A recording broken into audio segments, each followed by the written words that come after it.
June 30, 2026 Pratah Murali. ఓం శాంతి. బాప్ దాదా మధువనం. మధురమైన పిల్లలు, ఈ సమయంలో మీరు తండ్రిపై బలిహారమైనట్లయితే 21 జన్మల కొరకు మీరు సదా సుఖమయముగా అవుతారు. ప్రశ్న: జ్ఞాని పిల్లలు తమ అవస్థను సరిగ్గా ఉంచుకునేందుకు ఏ అలవాటును పక్కా చేసుకోవాలి? జవాబు: ఉదయాన్నే లేచే అలవాటును పక్కా చేసుకోవాలి. ఉదయాన్నే లేచి బాబా స్మృతిలో కూర్చోవాలి. ఇది చాలా మంచి ధారణ.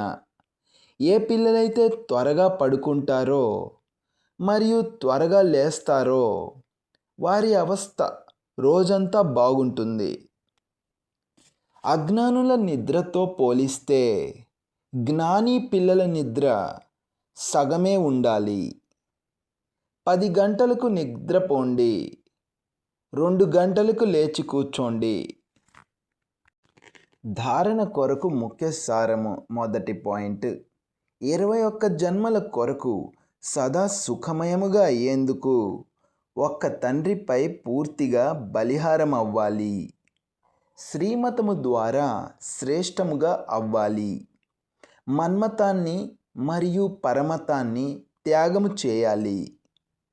ఏ ఆజ్ఞను ఉల్లంఘించకూడదు. రెండో పాయింట్: ఉదయాన్నే లేచి స్మృతిలో కూర్చుని సంపాదన చేసుకోవాలి. సృష్టిని స్వర్గముగా చేసే సేవను తక్కువలో తక్కువ 8 గంటలు తప్పకుండా చేయాలి. వరదానము: సమయము మరియు సంకల్పాల సహితముగా తమ సర్వ ఖజానాలను వీలునామా చేసే మోహజీత్ భవ.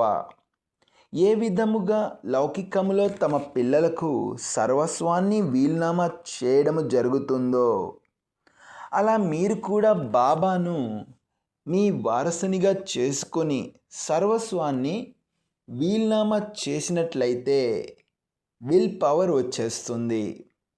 ఈ విల్ పవర్ ద్వారా మోహము స్వతహాగానే నశించిపోతుంది. ఏ విధముగా సాకార బాబా పూర్తిగా తమను తాము వీలునామా చేసుకున్నారో అలా మీ యొక్క స్మృతి ఏదైతే ఉందో, సమయము మరియు సంకల్పాల ఖజానా ఏదైతే ఉందో దానిని వీలునామా చేయండి. అనగా శ్రీమతం అనుసారముగా సేవలలో వినియోగించండి. అప్పుడు మోహజీతులుగా బంధనముక్తులుగా అయిపోతారు. స్లోగన్: పరస్పరంలో స్నేహిలుగా అయ్యేందుకు సరళత మరియు సహనశీలత గుణాలను ధారణ చేయండి. అవ్యక్త ప్రేరణలు: సదా హర్షితముగా ఉండేందుకు మీ నేచర్ను సరళంగా తయారు చేసుకోండి. సహనశీలుగా అవ్వండి. బాప్ దాదా వరదానము ఏమిటంటే సదా సంతోషముగా ఉండండి.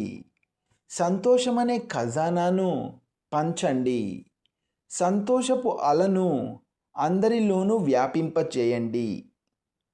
మీ ముఖముపై సదా సంతోషముతో కూడిన చిరునవ్వు మెరుస్తూ ఉండాలి. అటువంటి హర్షితముఖులుగా ఉండండి. దీనికోసం మాటలలో మధురత, సంతుష్టత, సరళతకు చెందిన నవీనత తప్పకుండా ఉండాలి. బ్రాహ్మణ ఆత్మల మాటలు సాధారణ మాటలుగా ఉండకూడదు. ప్రతి కర్మలో ఎటువంటి నవీనత ఉండాలంటే ప్రతి ఒక్కరూ దాని నుండి ప్రాప్తిని అనుభవము చేయాలి. ఓం శాంతి.